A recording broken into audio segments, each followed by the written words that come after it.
Good morning, everybody. Hopefully you guys are doing well today. Everybody noticed in chat that you have 2s and 3s next to your name. Usually somebody asks, why is that? Because when we closed down the Blackboard window, it refreshed everything, but I left it open last night so I wouldn't have to reopen it this morning, so everybody's number 2 and 3 because you already signed in as yourself and then you logged out, now you signed in again. So there's nothing wrong, it's just that's kind of what Blackboard does.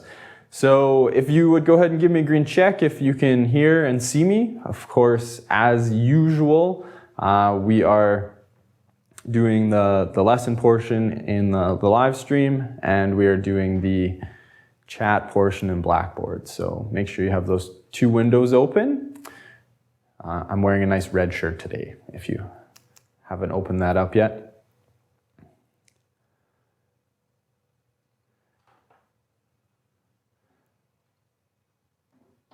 Perfect. So a lot of you guys are chiming in. A few of you guys are asking some questions. And if anybody had any questions about the practice from last day, you can go ahead and be specific about the number and letter, and you can throw it into chat, and I'd be happy to do them. I noticed a few of you guys wrote the quizzes while you guys are giving me green check marks. There was a few issues with the quizzes that I didn't really foresee happening. First of all, I apologize. There was one micrometer question in there. It just kind of randomly popped up for some of you guys. I know we didn't spend a lot of time on the micrometer and that question was in there, so that was a little bit unfair. So if you had the micrometer question, it's just kind of randomly goes through the test bank. If you had the micrometer question and you got it wrong and you're saying, Mr. Borden, you told us we wouldn't see this stuff very much, just send me a message. A few of the rest of you guys, on the caliper question, there was one that was reading caliper, and you, instead of having a multiple choice answer, there was a little box for you to write in an actual number. Now in the question it said, make sure to write your answer to 1 decimal place with no units. And I noticed 2 or 3 of you guys wrote in the answer, and then you put I think one of the answers was 19.0, and maybe one of you put 19, and then you got it wrong because you didn't do 1 decimal place. And the same thing, somebody else put in 16.6 and then put millimeters at the end. And because you put the units in, the computer didn't recognize that properly. So if that happened to you and you want to deal with that, then just send me a message and I can go in and fix it up. And yeah, it was just kind of one of these silly things. When we work with computers, everything has to be kind of inputted properly, else the computer doesn't like what we're saying. So those are just a couple things I wanted to get out of the way. Looks like Abby has put in a couple questions, 6E, 7A, and B. So that would be good. Well, you guys have a chance to put in any questions you may have. I just want to remind us of kind of where we are in the course. So we should be, if you're kind of been keeping up with everything, you should be done lessons 1 and 2, and you should be done the first 2 quizzes. And as of this morning, probably about 10 of you, so half of you had done that second quiz. So if you can find some time to get that done today, that would be great. I'll just scroll through the course here. I had a chance yesterday to put in solutions to the introductory reviews. I know I didn't have any time to go through and mark those question by question just because there's so many questions. But I did post up all the solutions because a lot of them didn't have solutions. So there's full solutions there for all 3 of those worksheets. So if you want to go in, take a peek at that, you can. Again, a recap of where we've been. We have all the videos loaded into chat or into the course. So we did lesson 1 there. Yesterday was lesson 2, and that takes us up to this quiz right here. So unit 2 quiz hopefully was done. Yeah, Abby, I'll definitely look at that in a second. So Abby was saying she was rounding some of the work off and it wasn't coming up. So I'll go back up and do a few questions and maybe we can sort out exactly what's kind of going wrong there, hopefully. So today I'm going to do, sorry, I clicked on that. I'm going to do lesson number 3, and then there's some practice associated with that. No quiz. But once we get into lesson number 4, there'll be a quiz after that guy. So that's kind of where we're going to end off, probably lesson 4. Lesson 3 and 4 are both kind of long ones, so they're going to take some time, probably the full hour. So I'm going to go back into my other program here and see if I can't find the practice from last day. I think I loaded it into lesson 2, lesson 1 practice.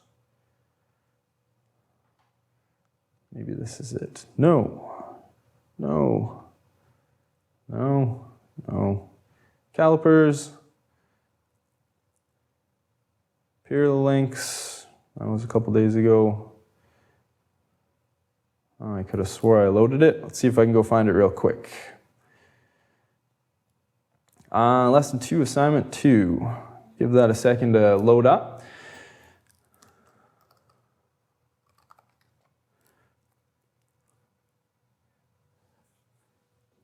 So Taylor had written in number 5, so I can go through maybe 1 or 2 questions on number 5.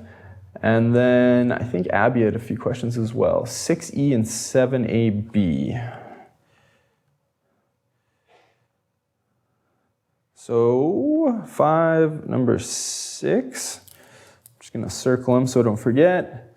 6E, 7AB. And number 5 in general. Okay. So there we go. I'm just going to flip my screen around here and we'll work through a couple of these problems.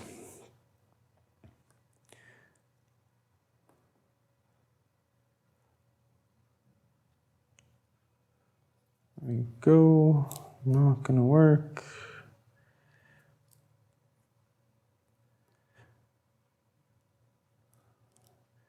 Everything's running a little bit slowly today. Okay. That up. Perfect. All right, so I think it was Taylor asked about number 5. Simplify each of the following to simplify, use unit analysis or proportional reasoning, convert the conversion factor chart provided. So all the conversions were on the side there, and we needed to go through. I don't know, maybe I'll pick B and do it down below here. So 9 kilometers, 120 miles, and 394 meters. First thing you notice is that the whole point of this question is to give you things with a bunch of different units, and of course we can't add them unless they're in the same unit. So we have kilometers, miles, and meters. It doesn't matter what unit we choose, maybe just I'm going to pick kilometers. We could have done it all in miles or all in meters, it wouldn't have much mattered.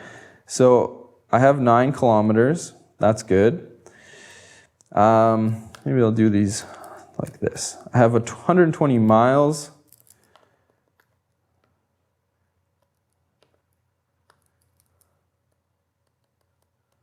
And then I have 394 meters. All right, so kilometers is in kilometers already, so we'll just leave it like that. I'm going to convert miles into kilometers. And SI unit 1 mile. So this is a typo here. This should say 1 mile is 1.609 kilometers. And if we had looked on our formula sheet, that's what it would have looked like. So just a typo. So I'm going to put that conversion in. I have miles on the top. I want to get rid of it. I'm going to put miles on the bottom. I'm going to put kilometers on the top. So I know 1 mile is 1.609 kilometers. Do the multiplication there. 120 times 1.609.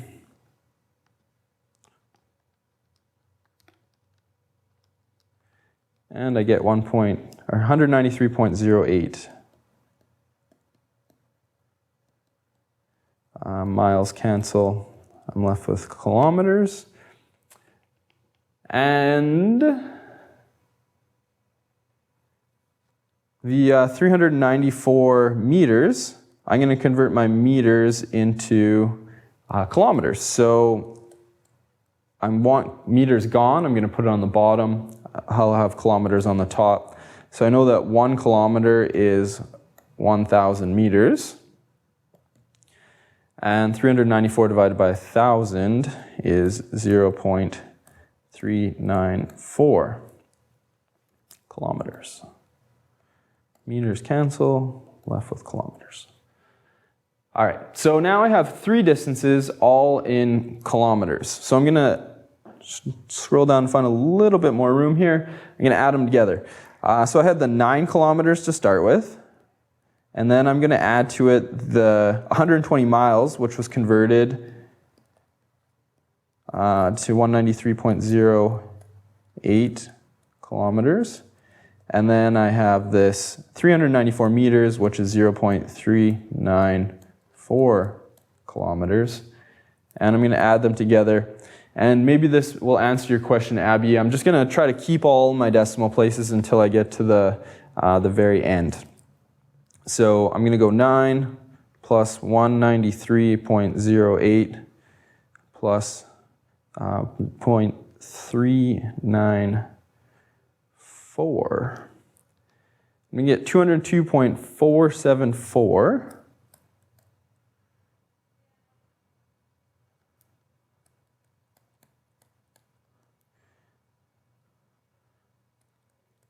Kilometers. Now, specifically the question asked to answer in miles, which I didn't really see until right now. Nobody gave me the heads up on that. So now I'm just going to have to convert this back into miles, which is just one additional step. It would have probably made sense to convert everything into miles, but the meters into miles would have been tricky, but that's kind of the way it worked out. So I'm going to take this 202.474 kilometers, and I'm going to multiply it by my conversion. I want to get rid of kilometers, so I put it on the bottom, miles on the top. So I know the relationship between these is 1 mile is 1.609 kilometers. So I'm going to divide that 202.474 by 1.609. And I get 125.8384. And then it just continues on like that for a while.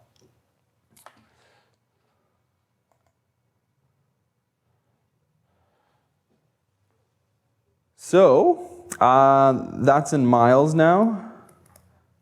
And I'm not sure what's going on with the answer, so I'm just going to scroll down to 5B here and see what it looked like. 125.84. So it looks like it's giving us 2 decimal places. Is that what the question asked for? Simplify each of the following, use the conversion chart provided, and then it says here, answer to 2 decimal places right in the question. So that might be where we were getting caught on that. So if it says 2 decimal places, and I ended up with this 125.8384, that would be 125.8, and then I'm going to round this one up, so 84 miles. And I believe that is what the answer was. So that is kind of, just kind of part of the question and how it was written. The moral of the story, I suppose, is to keep... Okay, so what might be happening for you guys is when you're working through the problem, you might be keeping 2 decimal places at each step along the way, and then at the end, you'd end up with those 2 decimal places. So my recommendation is this, and this is a good general recommendation for sort of all math and sciences from here on. When you're doing problems with more than one step, especially like the ones we're doing here, or the ones we're going to do in here in a little bit, when you're doing these problems with more than one step, as you're working your way through the problem, keep all of your decimal places. And what I mean by that is you don't have to like write down every single decimal place to 8 or 9 places on your page, but when you're doing your problem in your calculator, you'll notice that the calculators will carry a lot of decimal places. So try not to erase the digits in your calculator. Just keep on working from what is in the window of your calculator. So your calculator is going to carry all those digits for you, and then only round once at the very end. So that's probably where we were running into problems. And that's a sort of a good lesson to learn now, that we only round once in a problem, only at the very end. So keep all of your digits along the way, and then when you get to the end, round it off. So I think Ava and Abby, you guys were both on that same thing. Brendan, we are working on the lesson 2 practice from last day. So if you had any questions, a few people had some issues with some of the rounding and things. There was a couple other questions I'll do. The average residential property is 60 feet by 100 feet. What is the area of the average property in meters squared?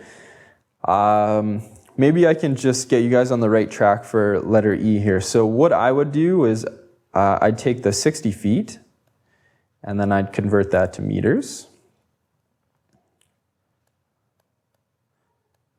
And then I'd take the 100 feet and I'd convert that to meters.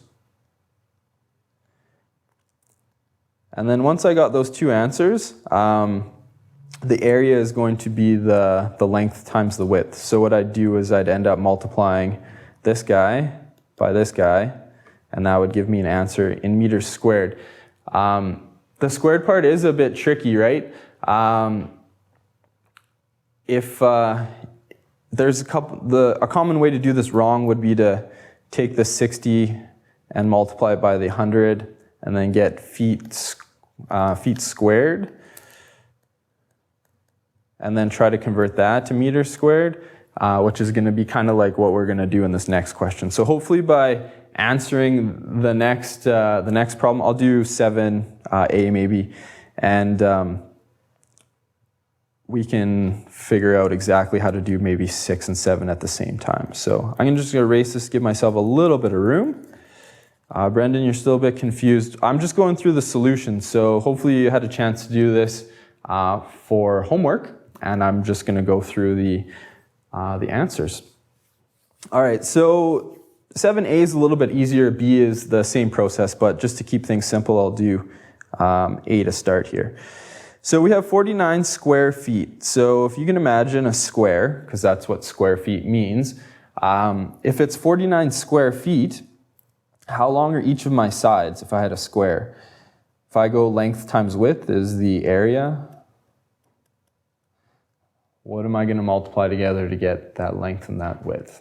In this case, it's a perfect square. So 49, square root of 49 should give me 7. Thank you, Ava. So this is 7 by 7. In this case, it's feet.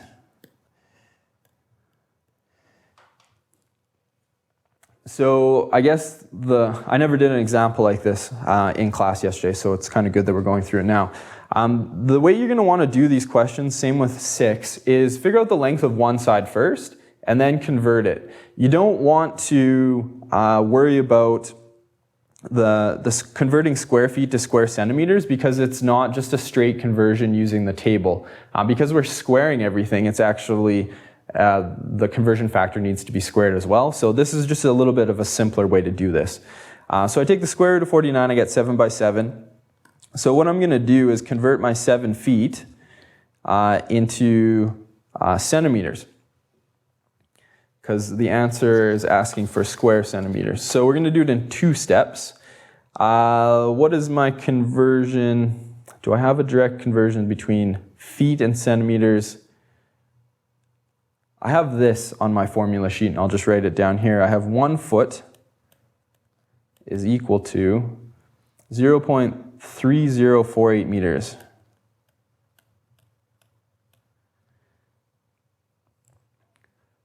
So that means 1 foot, and this is not on my formula sheet, but I know that there's 100 centimeters in a meter. So if I divided this by 100 to get to centimeters, it's getting a bit cut off there. divided by 100 to get to centimeters. I'm going to get 30.48 centimeters to a foot. So 7 feet, I want to get rid of feet. I'm going to put it on the bottom, centimeters on the top. I know that 1 foot is 30.48 centimeters. The length of my rectangle, or square in this case, is 30.48 times 7. So I take the 30.48, multiply it by 7, because I have 7 feet. I get 213.36.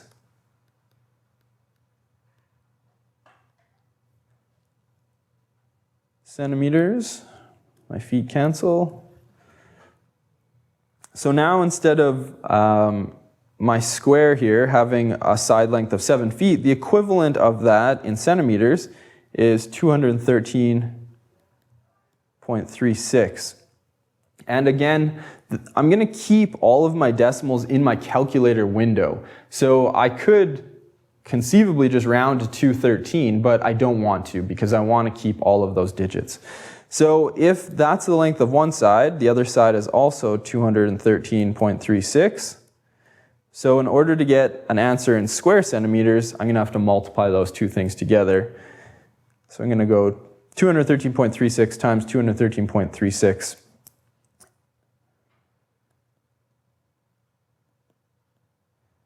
And that's going to be a big number. 45,522.4896 centimeters squared. Answer to 2 decimal places again. So I'm going to get this 45,522. And I have 489, so this rounds up to 49 centimeters squared. And I'm going to just double check that. And that is what it looks like down below here. So I guess the moral of the story here is that we need to keep all of our decimal places to the end. So hopefully that helps you out. I really need to get going on this, the next sheet, so I'm going to jump into that. So if you had any further questions about that practice, just after class I'll have some time to go through them today, so just stick around for a little bit. We're going to move on to lesson 3, and this one is kind of, it's stuff you've done before, but it kind of, everything's been going kind of slowly and just kind of one thing at a time. Unfortunately, this lesson is just going to be like an avalanche hitting you guys. There's no real way around it. It's just kind of one of these things we got to kind of plug through. So what is going to be really important today is that you guys have your formula sheets, because these formula sheets are going to be your best friend for the next few lessons. So behind me here we have the formula sheet thus far. We've done all of this unit conversion stuff up at the top here. I'm going to scroll down. Today we're going to use the Pythagorean theorem. So this stuff, just kind of a byproduct of what we're going to be doing. And then all of this. So all of our variables that are going to happen here, length, width, height, base, perimeter, all this stuff, surface area, volume, we're going to need all of that. The areas and perimeters of our basic shapes are all here. And then on the back pages of our formula sheet, all of the formulas we're going to use. So today we're going to cover square-based pyramids and cones. We're going to just deal with the surface area today, which is a little bit trickier even than the volume, I find, but that's just the way it's laid out. Isabel asked a really good question. Where can we find the formula sheet? So if I just fly back into the class here, scroll up the very top of the course, just below my lovely picture there, you can see formula sheet print used for all of the exams. So that is there. Even if you had it open in a separate window, I'm going to write down all the formulas today so you wouldn't really need it, but once you start doing the practice, it's going to be really helpful. So I'm going to do my best to get through as much of this as I can, but it does take a lot of time to do some of these problems. So Hopefully I can get through all of it. If not, I might have to finish it up next day. So the first one here, we're talking about right pyramids. And the word right just means that we have a right angle in the bottom. So you can see a little picture here. That means that this vertex at the top, or the apex, isn't pushed to one side. It's kind of like a perfect, sort of like a pyramid, if you will. So filling in the notes, a right pyramid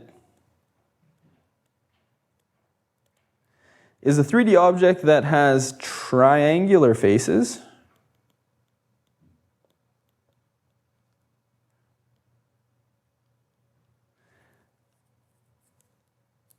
and a base, which is a polygon. So you've probably encountered a lot of math, and polygon, we need to kind of decipher this new language, right? So poly is the prefix of the word here, and poly means many, and then gon is a shape. So if I talk about a polygon, it's a many-sided shape. So that's just kind of what that means. It's probably not something you see a lot. The shape of the base, so the bottom, determines the name of the pyramid. So depending on the shape of the base, we call them different things. They'll always have triangular faces, and they're always going to meet at a point called the apex. So that's the top, the point at the top. And the height of the pyramid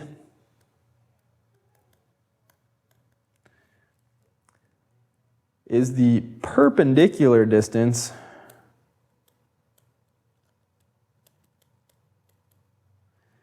from the apex to the center of the base. This is kind of the most tricky part of these questions. So if I draw a red dot at the very top and I draw a red dot at the very bottom, I have this line here from the very top to the very bottom. That is the height. And one thing that we're going to run into is on the sides of the faces, we have another distance here, which this green line is not the same as the red line. So if I took a line along one of the faces, that's not going to be the same thing as a line from the top of the middle to the top of the bottom, from the apex to the middle of the base. So that's just kind of a common thing. So the red line, I'll just jot this in, does not equal the green line. They're not the same thing. And just looking at it, it's kind of makes sense, but once we get into the problems, the formulas and whatnot have different letters for these different things. So, continuing on, when the base of right pyramid is a regular polygon, the triangular faces are convergent, meaning they all meet up. Then the slant height of the right pyramid is the height of the triangular face. So that's all a bit of gibberish right now, but we'll look at examples here in the picture below. The last one is the surface area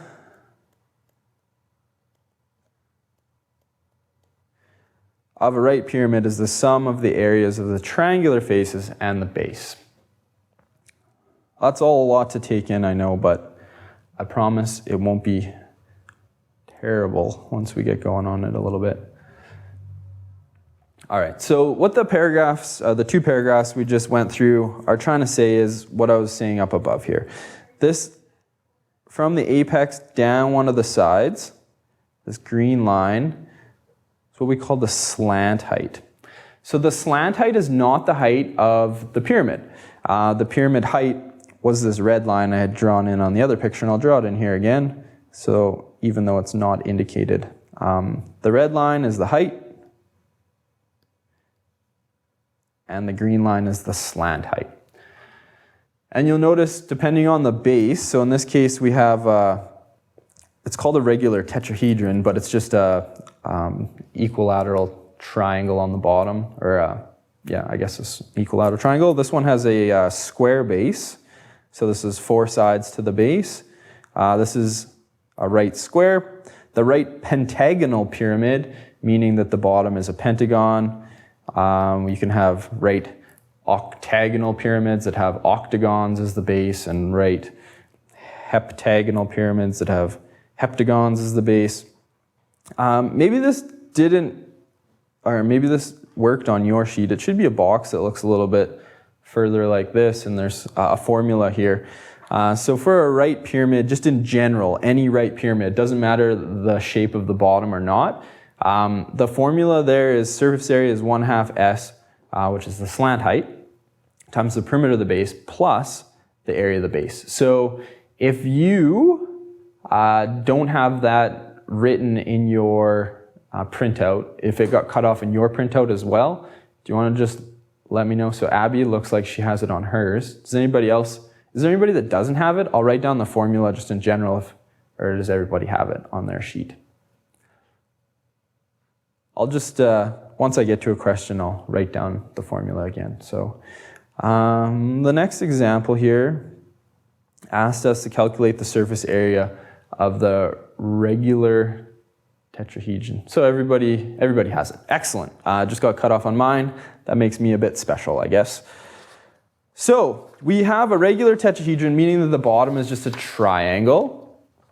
And we need to calculate the surface area. So we're going to use the formula that was in the box.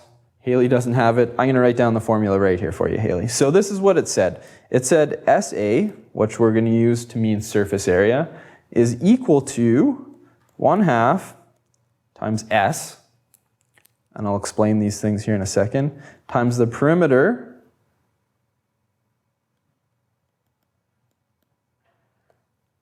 of the base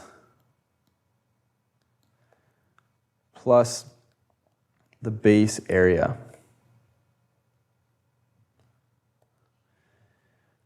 That's a bit to take in. So if we just recall from up above, I'd been using the green for slant height. So this S is slant height.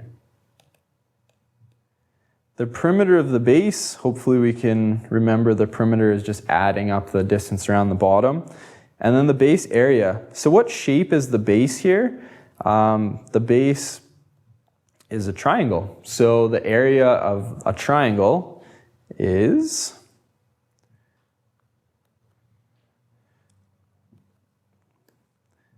base times height divided by 2. And you don't have to memorize that. Of course, everything's provided in your formula sheet. So that's there for you. Okay. There's kind of 2 ways to think about these problems. You can think about doing them in terms of taking the measurements of all the 3 triangles of the faces and then the triangle measurement along the bottom and just add them all up. Or you can do it using the formula that's given here. Both ways are going to take you to the correct answer. It's just a matter of kind of which way you prefer to do. It can be a lot of work once you get into shapes with like really complex bottoms. Like if you have something with like 6 or 7 sides as a base, then it can be a lot of triangles to add up and things. So this formula is going to work for all of these right pyramids. So anytime you have a right angle at the bottom, this is going to work. So what I'm going to do is think about the perimeter of the base. So if I have this one side is 5, then that means this side is 5, and these are all meters, and that means this side is going to be 5 meters as well. So I know the perimeter of the base is going to be all those things added up. Maybe I'll just write that. Perimeter of the base is going to be 5 plus 5 plus 5. I'm going to get 15 meters. I know the slant height, in this case, this 4.3 is going to be the slant height.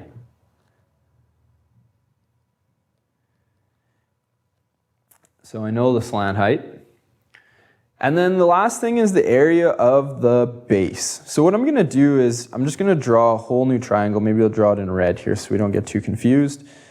So the base is this bottom bit that we have along here. So I'm going to redraw it best as I can. It's not a great representation of it, but this is 5 meters, this is 5 meters, and this is 5 meters. So if I want to take the area of that triangle, the area of the base, I need base times height divided by 2. One really common place that students will make mistakes is, as I was saying before, misrepresenting this side length with the actual height of that triangle. So the height is going to be the distance from here to here. Now that's not given, but we need to find it. So does anyone remember how we could possibly find that? I'm going to just move down a little bit here, create a little bit more room. So the perimeter, base, and base area are all basically the same thing. The perimeter of the base and the base area are not really the same thing, but we're talking about the same shape. So hopefully that makes sense, Naomi. So we have a triangle. The perimeter is going to be the area around the outside of the triangle, and then the area is how much, sort of space is inside that triangle. So we are talking about the base here. That's what I've just redrawn. So I'm going to go back to that little picture. I'm going to refresh your memory because you guys haven't likely talked about this stuff for a long time. I'm just going to make some room for myself over here. I have a right angle here at the bottom. And what I need to know is this height, this h, I'll call it, which goes from the center of the top to the center of the bottom. So I'm looking for that height, because in order to find the area of this triangle, or the base area, I need to know the base times the height and then divided by 2. But I currently don't have the height. I have the base, but I do not have the height. So what we need to do is think about how we get this. So I'm going to break something out here that you probably haven't seen for a while, and that is a squared plus b squared equals c squared. The Pythagorean theorem. And if you remember from the Pythagorean theorem, if we know two sides of a triangle, if I know this bottom bit and I know this side, I can find a third side as long as there's a right angle in there somewhere. And in this case, I do have a right angle triangle, so I can use the Pythagorean theorem. The other thing to remember about the Pythagorean theorem is that this 5 meters, because it's the longest side, or the hypotenuse, it has to go in for C. The other thing we need to deal with here is that this 5 meters along the bottom is the length from one side to the other, but my triangle that I'm dealing with is only going from the middle to one side. So that distance is going to be different than the whole distance, and in this case it's going to be 2.5 meters. Okay, so I warned you guys this is going to take a while, but there's a few steps involved. But nothing that you haven't done before, right? You've used the Pythagorean theorem before. You've used area of a triangle before. So this isn't sort of brand new stuff. It's just kind of all thrown into one problem, and it's really kind of overwhelming. So let's work it out. The A and B doesn't matter which is which. We only need to make sure that C is the hypotenuse. So I'm going to plug some numbers in here. So I have the, let's call A H. So I'm going to use this side. So I'm going to take H squared. And then B squared, I'm going to use the bottom. So that's 2.5 squared. And that equals C squared. And I know that the C is going to be that 5 squared.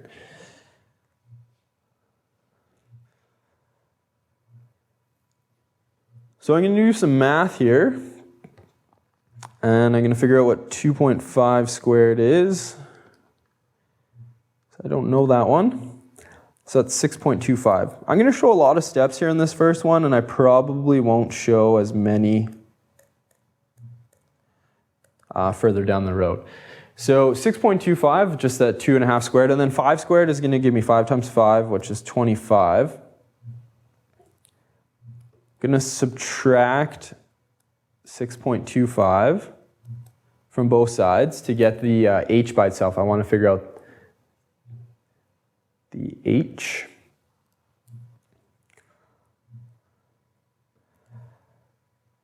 So I have h squared is equal to 25 minus 6.25. It's 18.75.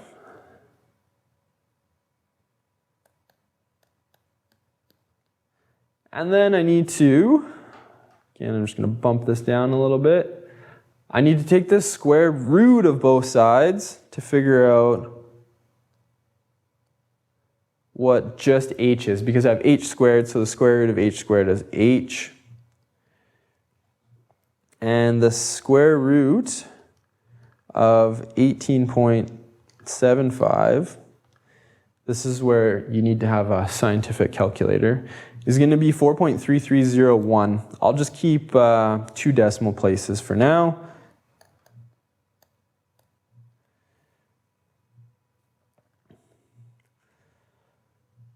So 4.33 meters.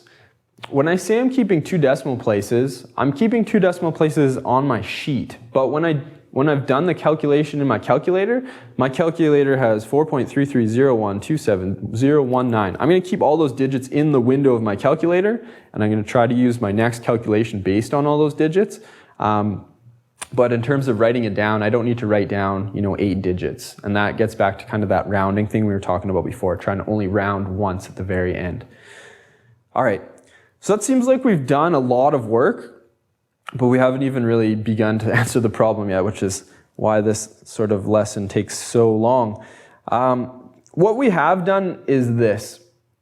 We've figured out the height of the base, which is this 4.33 meters. So from that, I can figure out the area of the base, which is kind of what I needed out of this formula. So I'm just going to get Mr. Ross to go back to the main question we were trying to answer here. Number 1, calculate the surface area of all of this stuff.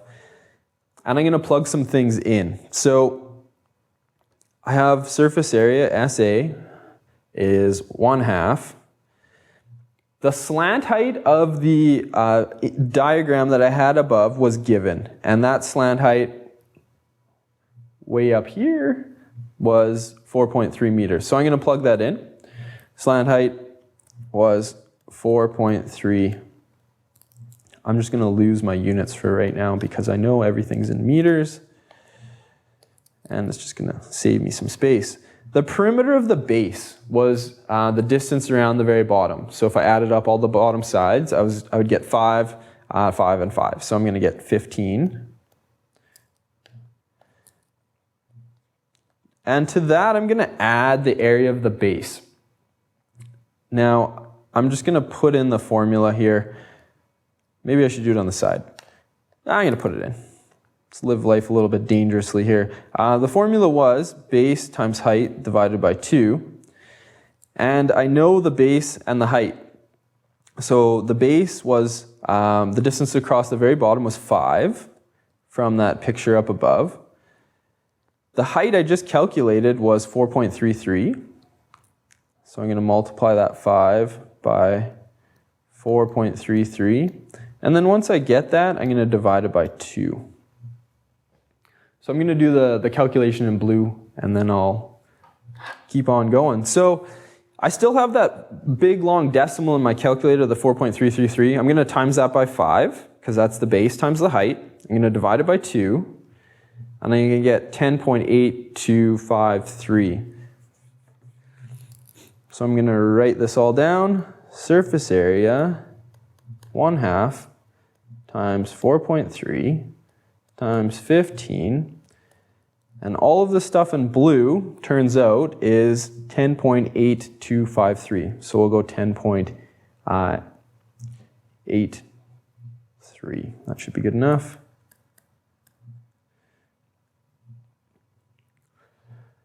At this point, you recognize that we have some addition, we have some multiplication, so we need to use our order of operations BEDMAS. So I need to do my multiplication first.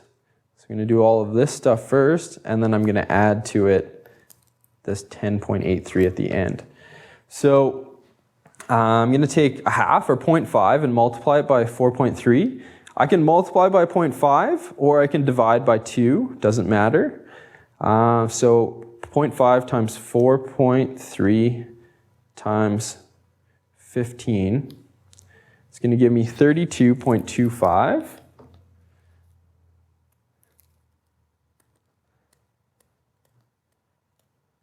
So I'm going to have this 32.25, and I'm going to add to it this 10.83.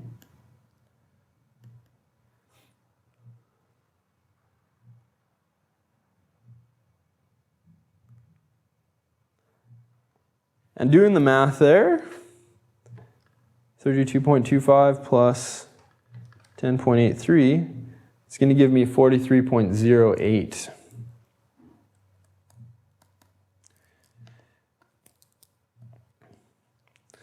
Now I need to think about my units for a second. I found the surface area, so all of the measurements in my original question were in meters, and the surface area is going to be meters squared.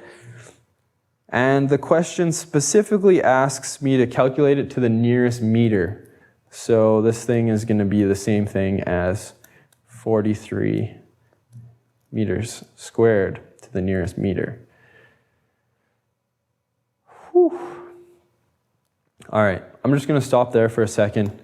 I want you guys to kind of let me know how you feel about what we just did. So hoping that if you think about all the individual steps that we did along the way, it's all kind of stuff you've done before. We've done some BEDMAS stuff. We've done some multiplying fractions, areas of triangles, Pythagorean theorem. This is all stuff you've seen before, but probably not for a long time.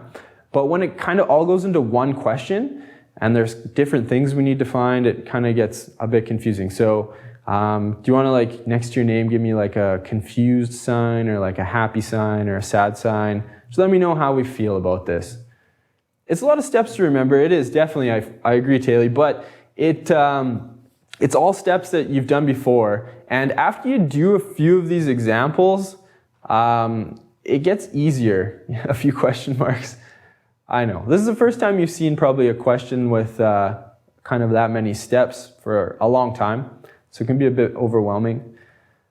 I have a couple confused, I got a couple thumbs up, a couple, yeah, I feel like you a lot of times, Devin, when I look at these questions. Let's see if I can, looks like we have about 10 minutes left. I'm gonna see if I can do the next one, maybe a little bit quicker. I don't want to mean to lose anyone, but I just want you guys to have a bit of a foundation here before I set you free into the world of this stuff. The question says a right rectangular pyramid. So that means as soon as I see that word rectangular in there, I know the base is going to be a rectangle. Has base dimensions of 4 meters by 6 meters. So I'm going to actually draw a picture because I'm a pretty visual kind of guy, and drawing pictures helps me. All right, so I know that the base has dimensions 4 meters by 6 meters. And the slant height is 8. I'm going to attempt to draw the shape for you. Can't say that I'm really good at drawing these things, but let's see how I do.